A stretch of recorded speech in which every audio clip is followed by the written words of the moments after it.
state of Arizona. So listen, if you're here live, participate in the chat. If you catch us in the replay, let us know your thoughts. I'm super excited to be having this conversation about breaking through the barriers today with Be Well Travel and Lifestyle Magazine's editor-in-chief and the dearest friend of mine. And we're going to be having this conversation with Jojopahmaria Nsoroma. Hey. Hey, oh my goodness, I love it when we have these conversations. Just having girlfriend time, and then we decide, you know what, we need to share this with our community. That's how this kind of thing comes up. But I'm excited. How are you feeling today? And let's talk a little bit about something that I think is going to be so near and dear to our audience today and our listeners and the readers of the magazine. Absolutely. Well, first of all, I am coming to you from the home of my dear friend, Juanita Roberson in Cincinnati, Ohio. And I haven't been here in 7 years. So this has been a wonderful reunion. Her son graduated from college. Wow. And it was also her birthday, her daughter's birthday the next day. So it's been a celebration time. And I feel really good. You know, I'm still reeling from the magazine, our spring issue, and how well it came out, and the wonderful women that I got to meet through their writing and virtually, and their stories. In fact, you had one this today that got posted. Reverend Simpson's video came out, and it was really, really nice. And so, yeah, and I'm just really, you know, so thrilled again to be a part of your vision and your journey of success. So I feel really good to be here. Absolutely. Yeah. Thank you so much. You did a phenomenal job, y'all. Listen, it has been a labor of love, and I'm just amazed at how God is actually organizing the right people to help us to fulfill the vision and the mission of the magazine. It feels so divinely connected. So thank you so much for all of your work and sharing your genius with us. And when it comes to helping us to really craft our message and our stories, because you're such a gifted writer. And rarely do you find someone that's gifted in the mechanics of writing, but they're still able to really tell a good story.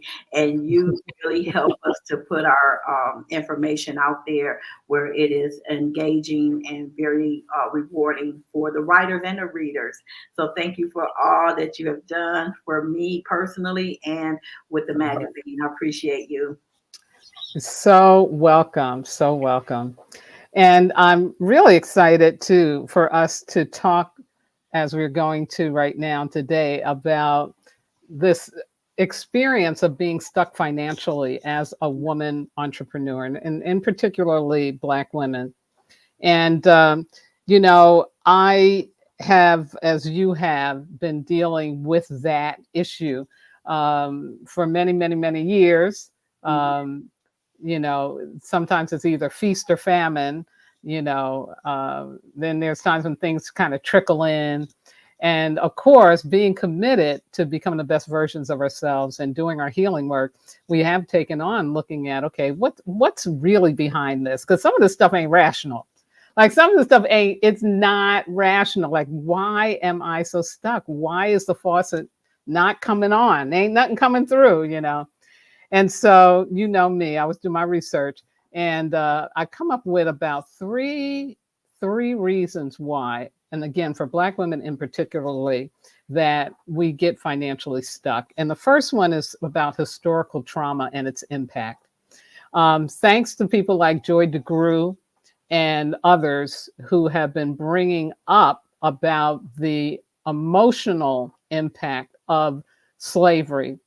And it's what she calls post-traumatic slave syndrome. And then we should add to that the experience of Jim Crow. And then we should add to that what goes on in this modern world even. You know, the issue around Black people having money and being successful is very, very, very challenging, because we come from a time when we weren't even allowed to read and write. And so to have a bank account, to, you know, own property, all of that. Like, and people don't realize enough, Carmen, that it was 1865 when slavery was on paper, it come to an end. But the slaves were still being imported into Mississippi up until 1890 something illegally. So, we have to realize that it ain't been that long. It has not been that long. And then you couple that with what happened when Black people did get their towns and did get their wealth going, right? Yeah. You either got burnt out, run out, shot out, so there's that trauma too, that if you do get successful, it's going to be taken away from you. So that to me, it's such a really, really huge, reason, historical reason as to why we get so challenged when it comes to our money and the flow of our money. Mm, that's good. That's good. And I can definitely see that. It kind of takes me to this interview that I was listening to this morning on YouTube. This woman, she has done some amazing work in the area of financial empowerment. She's not from United States, but not Jamaica. I can't remember where she's from, but her is Tiffany Tiffany. Her book is called, and she brands herself as the Budget Nista. Okay. And so she's very popular, been on Good Morning America, Steve Harvey, all of that. And she shared her story. So she talked about the fact that she was literally raised in a home. I don't know if it's Nigeria. I can't remember where. Probably Nigeria. It sounds like Nigeria. Yeah. So, but her dad was very much educated in the area of finance, a very high level of education in that area. So much so that they had family meetings every Thursday where they talked about the health of their family finances. So I'm thinking about your trauma, what you're talking about, the trauma that we have, and you highlighting that. So she was doing very well. Had at a very young age had saved over $30-some thousand. And I mean, she was like 18, 19 at this point, just very efficient with the use of her money. So fast forward, she's grown now. She gets her own place, and she decides, look, I got this money thing figured out. So I'm just going to go ahead and be downright wealthy, right? I'm going to be wealthy. And so this guy comes along that she assumes that's wealthy because he got this fine car, he got this high-end apartment, and he was nothing more than a shiny scammer. He ends up credit scores.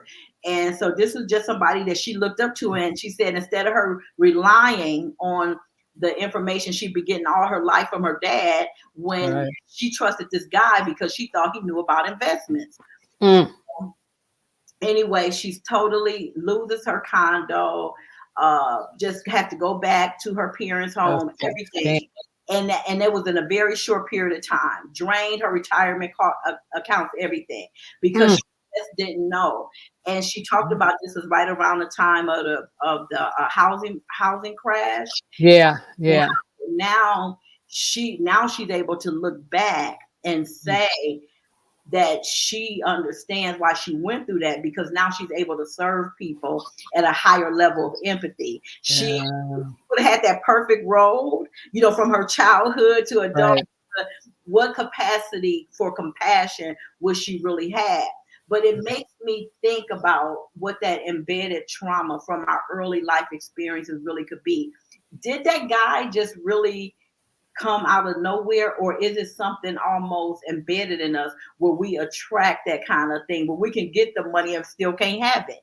We can't have it, but we can't have it because she had it going on at such an early age, but still she faced that traumatic experience. But again, now it's a huge part of her being able. Last record, I think she has served over 2 million people, helping them to get their finances in order. In order. Yeah. So what do you think about that? Yeah, exactly. That's a perfect example. Like I said, it's not rational. And so for those of you out there who are listening and right now are struggling, feeling stuck with your financial flow, realize that it's probably not rational. It's probably not about just what you're doing or not doing. There's something else that is going on. And so, anyway, that's why I say this is one of the really big reasons why we get stuck. And we'll come back to some solutions and some resources regarding that in a minute. But let's jump to the next big one. Carmen, this is the fear of success. And most of the time we talk about the fear of failure, as a block for people. But the fear of success is one. I remember when somebody told me that, they said to me, "Oh, you were afraid of success." And I was like, "What do you mean I'm afraid of success? I'm not afraid of success." I got mad, right?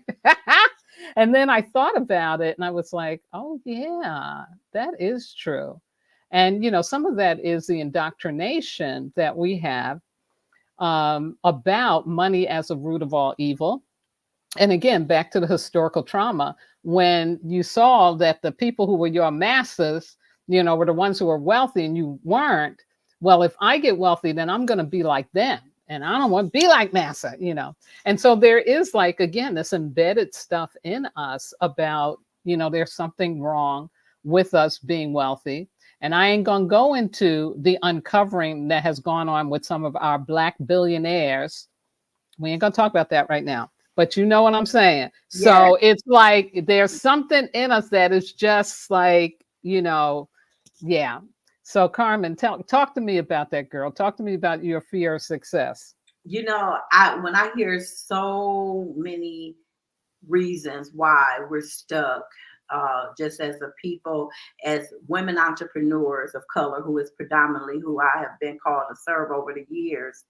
And the thing that I feel that resonate the least with me is this one, the fear of success. Like, in my mind, I don't see that. So that probably could be one of the areas I need the most work in, because there's nothing about that resonates with me. I'm like, I am not afraid of it. I'm ready for it. Come get me. But I think that that's something that we really need to take a look at, because it may not be anything conscious, but if we have the same outcomes, the same activity, it could be something that is really keeping us from being successful. It could be something in our mind that's just saying, do I really deserve this? What would this look like in my life? And, I can't help but to think, when I think of this fear of success piece, I think that a lot of us just haven't taken the time to really, really envision what does success mean for you, because we're being so influenced by what the world, especially in this era of social media. I mean, some of the things that I am seeing on Instagram and TikTok now, I'm like, this is stuff I wouldn't even know exists. I'm like, oh, I like that. I would love to have that. And it's just getting us all into this consumerism. And so that fear of just really having it and what that looks like is deep. Exactly. And number 3, the third big one, of why I believe that we get stuck financially, has to do with ego. And ego, as I'm using it, is an acronym for edging God out. Yeah. This is really about us really reducing the level of what our work, what our use of our gifts, our talents, and our genius is really about. And, we've been conditioned to believe that, in this culture, it's all about me. It's a very narcissistic type of culture, very adolescent culture. And we focus all on, me, and what do I got to do so that I can have, and blah, blah, blah, blah, blah. How many subscribers do I need on YouTube, and blah, blah, blah, blah, blah. And what this is about is really how we are limiting all of what we could access when we edge God out of the picture. So talk to me about that, Carmen. Talk to me about that ego taking over. Yes, that ego is. Anika, I see you out there. Hey, Anika. Hey, thank you so much for joining us. So this one is the one that I feel like I'm most guilty of. And I can see it so much in so of the women that I work with, because Mm. we feel like we got to figure it all out. We Yeah. feel like, I have been so guilty. I can't tell you how many times you had to talk me back into reality. Okay, I'm like, Jojo Pa, okay, this is what I need. So I got to figure this out. How many do I need to get to? You'll just get me right back on track. Well, listen, some of this stuff you just really have to trust God for. Like, we can have our vision, we can have our plan, but we still need to make sure that we are able to surrender to a certain level, because there's certain things that we just simply can't predict. Yeah. Absolutely, absolutely. And we're human too, and we want to be in charge, right? We want to be in Yes. charge. We want to be no, we want to be right, all of that. And that when you stay in that ego, it's not going to be a good day. So Hmm. let's talk about some resources and tools that can help to get us unstuck. Yes. Um, because that's the nice thing, is that once you recognize that these things are going on and going on for you, then you have a chance to shift it. And Anika, I too have been talked back to reality. Yes, Anika, we can relate. I love it. So Yes. let's go back to historical trauma and its impact on us, which is real. There's scientific evidence now. It's called post-traumatic slave syndrome. There's a thing called epigenetics, where we inherit fears, we inherit nightmares, we inherit dreams, we inherit anxiety, like all of that, not just the Right. eyebrows and how much hair. Uh, Yes. and so the anecdote for this is about healing, like Mhm. taking on healing our ancestral wounds and our relationship to money. Mhm. And especially if you, like, I come from my family, I think it's very typical, where, being in debt was normal, you Mhm. know, trying to figure out how you going to pay the rent and how you going to get them groceries, that was normal. Like, that was, Mhm. yeah, that's what you're supposed to be doing. And so then, even when I was making more money than all the adults in my family put together, uh, I still was like, how am I going to pay this rent? This money, you Mhm. know? Mhm. And it wasn't rational. So I realized that I had to do some healing. So how's that been for you, Carmen? What have you noticed? What's come up for you about Yes. healing from, old paradigms and belief systems? Right, right. I think because I come from a household and a family that was very entrepreneurial, but we really, really operated in this high level of scarcity.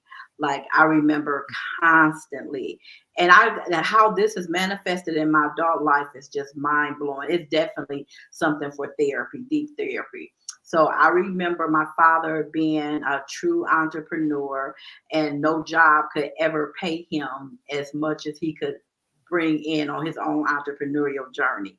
He had popcorn trucks, he had appliances. Mm, And when I think back now, how brilliant he was. Like, wow. how did he get a contract with Sears store? He got a contract with Mm, limited formal education, wow. where he would literally had a contract to pick up their appliances, furnish his appliance store, and resell them, right? Wow. But no matter what, my mother was always in this mindset of quit begging. Every time we would ask for anything, quit. My sister and I quit begging.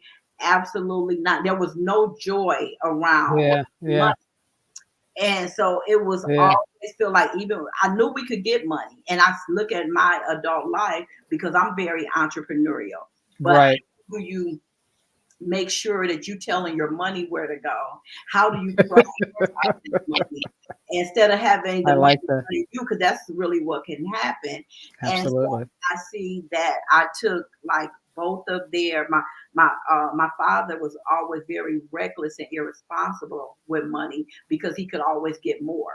My mother was always that scarcity, because she had to be the serious one to make sure Mm, that the bills were paid, we yeah. had a roof over our house. And so it just was that pull, and that tugging around Yeah. finances, and it definitely wasn't anything and very healthy. Yeah. growing up. Mm-hmm. Yeah. Absolutely. Absolutely. How do you even begin to heal that? Like you said, we got to recognize it first, right? Got to recognize it first. And thank goodness today, you can find very easily online and through, videos and everything, information about healing your relationship to money and healing your ancestral wounds, because that's a thing that really has become more common now. And like what Henry Louis Gates does on his show about the ancestors, it helping people realize that, yeah, there's stories there, there's information there that we can uncover, and it really does make a difference in our lives. So yeah, but we do need to take on that healing. Yeah. And Anika says, telling your money where to go. Come on, Carmen. Yeah, Right? Exactly. Because until you heal it, the money's gonna tell you where to go. The money yes, gonna be in charge of you instead of being your own natural energy yield. That's the acronym for it. So I love yes, it. yes, yes, yes. So with the fear of success, let's talk about some resources for shifting that up. Because, like you said, like somebody telling you that I fear of success, I got no fear of success. I love success. Success is everything to me. I be working hard so I can be successful. Right. You get upset with it. But the proof is in the pudding. Because if That's you right. still trying to figure out how to pay that rent, you ain't successful. So That's what's right. going That's on, right. right? Yes, exactly. And so it's really about redefining success. Mm-hmm. That's the way to go about it, especially when you have in the background that money is the root of all evil. And the more money you get, the more evil you're going to get. And everything's going to fall apart, whatever. So we need to redefine success. And I suggest that we think of success as getting into a state of joy, peacefulness, loving, that we're in loving relationships, we're in loving experiences, and that we are experiencing a liberated lifestyle. Yes. Because if you just think of it, success as the accumulation of financial and material wealth, you're in trouble, because Mm-hmm. that right there comes with stress. Because Yes. then it's about how do I manage it and how do Mm-hmm. I not lose it. I know Mm-hmm. people who have $1 million in the bank and they have issues with money. They are so afraid of losing it. Right. That's not success to me. That's right. That's right. That is Wow. not success. Success is where I can feel joyful, I can feel peaceful, I can feel happy, because I know that I will always have what I need. And you Mhm. don't have to be a millionaire for that. That's right. That's I'm right. not a millionaire, but I Mhm. am so at peace and so Yes. at joy in terms of how money flows into me, through me, around me. I share it, it comes back. I share it again, it comes back even more. Like Right. that's how it rolls. And Yes. that's success to me. And Yeah. yeah, and I think if we work on that redefining, how does that sound to you, Carmen? I love it. I love it. But something you said took me back to the ego part with the Mm, conversation I had from one of the women in Be Well community. She really blessed me. We was riding together. We had just came from an event, and she took me to this beautiful, beautiful neighborhood in Gilbert here in Arizona. mm, And she was like, "Yep, I was able to raise my children here in this neighborhood." And we had this pond, this beautiful body of water. And guess how I got this house? This is how, when we can't figure it out ourselves, because yeah. it should be her having a hard time to have a nice community for her kids to go to school in, and to have that home. But guess what? She was somewhere and somebody overheard her talking, and somebody just overheard her talking, Sure. said that they have a home, and they would love, because she's super personable, and they would like to rent the home to her because they were going to be relocating or something like that. Yeah. So she was able to raise her children in this beautiful home, and it just take you out of us thinking that we got to figure everything out, because nobody could have planned for that. And so that's why it's so important, as we are in pursuit of our dreams and the visions that we have for our business, for our Yeah. family and our Yeah. community. There is sometimes opportunities for us to just show up. Just show up. You don't know who's going to be on the other side of an opportunity. And then who is it that we can bless? Because listen, Yeah. the woman wanted somebody that could be in her home that would take care of it. Well, my friend has a whole cleaning service. And so this is what she does. I She goes love it. wherever she is in Ah, condition. And so that just goes to show that we just never know when we just show up and do our part, what can be on the other end of that. exactly. Exactly. And Hmm. again, coming up out of, some of these old paradigms and belief systems that have been embedded in us, Hmm. that you can only be successful if, you go in this direction and you follow this and that. And again, new technology is really breaking that up, because we have now ways that we can generate income by not even being in person, in ways that before were never, it couldn't have been imagined even. Right. So yeah, things have shifted, that's for sure. And again, would jump right into that ego piece about what do you do with that? What do you do when you've been edging God out? And of course, the first thing is you need to connect with your God. And I'm very serious about that. Anybody as an entrepreneur, especially today, who is not taking a moment to get still and say, thank you, thank you, thank you, help me, help me, help me. Hmm. Um, you in trouble, because everything is changing. It's changing so rapidly and fast. This is not anything that you can do on your own.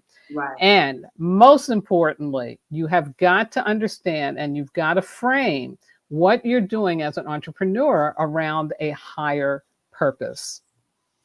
Um, Carmen, I'm going to turn right to you, because this magazine, this Be Well Travel and Lifestyle magazine, this is not something where you sat down and you did a business plan. And if I sell this many magazines, I'll Nope. make this much money. I have this money coming in, and da da da. No, Right. no. Not So, at all. Carmen, why are you doing this magazine? Yes, yes. The magazine is something that I know that gave me such peace, because I used to love curling up with my magazine as an entrepreneur. I would come home after a long, full day, take care of my family, and shut it down and get my candle, get me a glass of wine. It was me and Essence, or me and an Oprah magazine, or just, I love magazines. So 2018, when I created the magazine with the support of Michael Damon and We Merge Media, I really wanted that magazine to serve as a platform and an opportunity for not all of the stars and not all of the Susan Taylors that we all kind of grew up knowing, but for some powerful women right in my own community and my family, my friends, and it could be a platform for us to be seen and to be elevated to that next level. And then it's really a vehicle to build community without limitations. So Yes. it's so important to me that we do have the hard copy, the print copy, but also that online copy that costs nothing but your email, and making that magazine available so you can get to know our contributors. You get to really know the work behind Yes. Jojo Pa's passion for this. Why at this stage in her life was she committed to this editor in chief role? Because it's a huge responsibility, and we're all doing this, and there's no profitability in it yet. It's truly a labor of love, but I really feel that it's going to catch on. Our readership is growing, but the main reason why I wanted to do it is for women entrepreneurs to be able to see themselves and be inspired by many of the stories and get the resources. Because I had different articles I would read, and the Essence magazine was my favorite. And it just had me learning things that wasn't being taught to me in my immediate community. It made me start aspiring to do more things. And I feel like a lot of us at our age, we have kind of given up on our dreams. And so Mhm. target and make sure we have messaging for women over 50, Yes. so we can realize that, as you always say, Jojopah, we can still have our happy endings, right? Absolutely. That's what we're here for. Yes. That's exactly what we're here for. And, expanding out your business to be about a higher purpose is the only way that it can really last. Like, I went to an auto mechanic recently, and I got such good quality care, such great customer service, transparency, and I'd come from the opposite experience at a dealership. These people were transparent, they laid everything out. The money they said it would cost is what it costs. If there was something that was going on different, they called me immediately to let me know, to get my approval. I mean, and then at the end, I get in my car, and on my little steering wheel, there was a little bag of Famous Amos chocolate chip with a Wow. note. Thank you so much for letting us serve you. They got me for life. Yes, that's You got me for life. And you can't do that level of customer service if you're not operating from a higher purpose. right. They're clear that their job is to make sure, and they talk to me too. Oh, we want to make sure that you're okay on the road. We want to make sure that your car functions as well as it possibly can. Wow. I mean, they were on it, Mm-hmm. Mm-hmm. and so that's what it's about. That's a higher purpose. Yeah. That's a higher purpose. And like you, Carmen, giving platform to Mm-hmm. women who ordinarily wouldn't be able to do it, or wouldn't be able to do it at even the cost that you give. Mm-hmm. It's so I can't even put it into words how important that is, and it is, because this is something, again, back to historical trauma, that we are sorely missing. We haven't had this. When we lost our communities in the way that we did, we lost that Yeah. ability to be seen and to be heard, Mm-hmm. Mm-hmm. enough. And so this is just, it's amazing. And it makes such a difference when you're operating out of a higher purpose.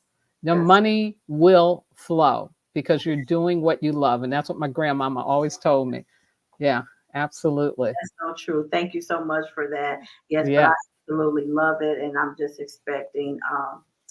expecting just greatness to come out of the magazine. I already see women connecting with each other, speaking on each Yes. other's podcasts. I love Yes. it.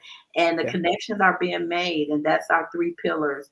We want women entrepreneurs to be well connected, informed, and inspired. So when Absolutely. you go to our website, you're going to see that through and through. Absolutely. I And love now we have another very important resource for helping your financial flow.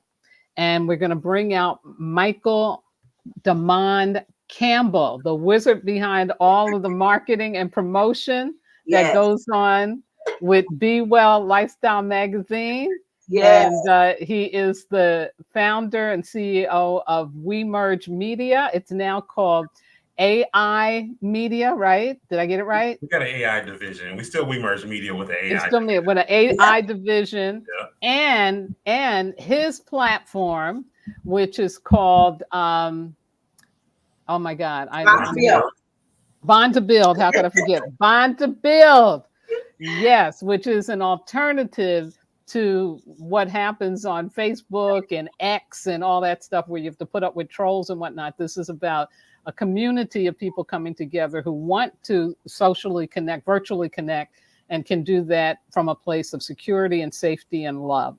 So, Mhm. Michael, please share your resource that's available for people who want to really make sure they're doing as much as they can to have that money be flowing.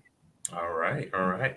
Well, I'm glad to be joining you. I'm always behind the camera, but today Carmen convinced me to come Yes, on camera with y'all today. So I'm here in the studio with you on yes, camera.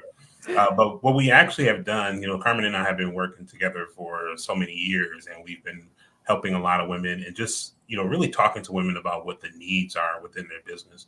What we found is just when we combine our expertise, my ability to be able to put a brand and build the infrastructure to support people's vision to take it to the place that they want it to go.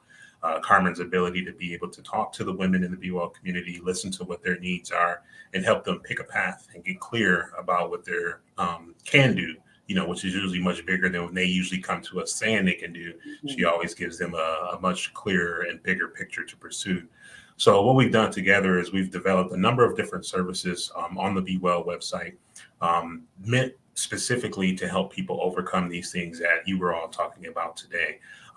Higher purpose, we can talk to you about, how do we take what it is that you want to do, pair that with the market end of it, who's out there looking for the services or the products that you offer. We can help you pursue that higher purpose. Trying to figure out how to get over your fear of success. Just last week we had a coaching session with someone who is like, just blew me away with how much stuff she has been able to do on her own. But she's like, I don't like being on camera and I don't like taking pictures. But we're just like, people got to know you and people got to see you, because like your passion about what it is that you do is so much greater than all the technical stuff behind the business. But it's just like people knowing that you're the person driving this vision and creating this opportunity for their loved ones to receive the care that they need. Like, that's a story that needs to be told. So, being able to meet these women in the community who are doing such amazing things, and just all being able to come together and just bring our own talents to help create this one thing that moves out and reaches so many people. Like, that's the part that I just really, really love about what we do. So what Carmen and I have done is we developed something called the VIP coaching program. What we're doing with that program is we're actually spending 4 weeks with people who are in that program, walking them through all the different stages of the 4 Ps. The purpose, being able to strengthen your positioning, being able to form partnerships, and being able to increase your profitability. So for 4 weeks, Carmen and I are working together with anyone who's enrolled into that program to take them through that. And in the end, by the time that they're done with that program, is that they're going to have just a clear vision about what it is their business can do, how they can use the Be Well Travel and Lifestyle magazine platform to let other people know what it is that they do. But then, like, my team is also providing them with like the social media graphics and marketing support that they need to launch out for their first 30 days. And then Carmen is also going to be working with them behind the scenes just to get them connected with the people that they need to know in the Be Well community. So it's just been an incredible experience so far. We launched it at the Lunch and Learn event last month, and already have some women going through the program who are making progress and doing exactly what it is that we wanted it to do. So I'm going to pull it up real quick just to let people know how they can get some more information about it and how they can get to it. You want to go to bewellmagazines.com. We just added a new page. On that new page is called Services. And once you're on the Services page, not only will you see the VIP coaching program, but you can find all these other services that we have. The branding package, which comes in 2 payment plan options. You can get just a Be Well support monthly package. The VIP coaching package is here. If you are looking to get into the spotlight, you've been seeing our Talk It Up Tuesdays, people having articles and ads inside the magazine. You'll want to take advantage of one of the spotlight sessions. If you want to start your own magazine, Carmen has a package for that. And for anyone who's planning a retreat, planning an event, like the one that's coming up in November, where the Be Well community is going to Jamaica, a retreat coaching behind that to help people do those things as well. So those are all the different ways that we can support people. And it all just begins by going to bewellmagazines.com, clicking on that service page, and then reading through to pick the one that's going to work best for you. I love it. Well, thank you both so much. Man, I'm super excited about the direction that we're going and us being able to work together. So thank you again, everybody, for joining us today for this episode of Talk It Up Tuesday. And make sure you check out the interview that happened earlier. If you just getting off of work with Dr. Simpson, she's doing some amazing work and she's one of our spotlight. And just stay tuned. We're going to be rolling out several more spotlights these upcoming weeks because people have been responding so well. So again, my name is Carmen Ray, and I'm the founder with Be Well Travel and Lifestyle magazine. And thank you guys so much for joining us, and we see you again soon. All right. See you, everyone. Bye, Anika.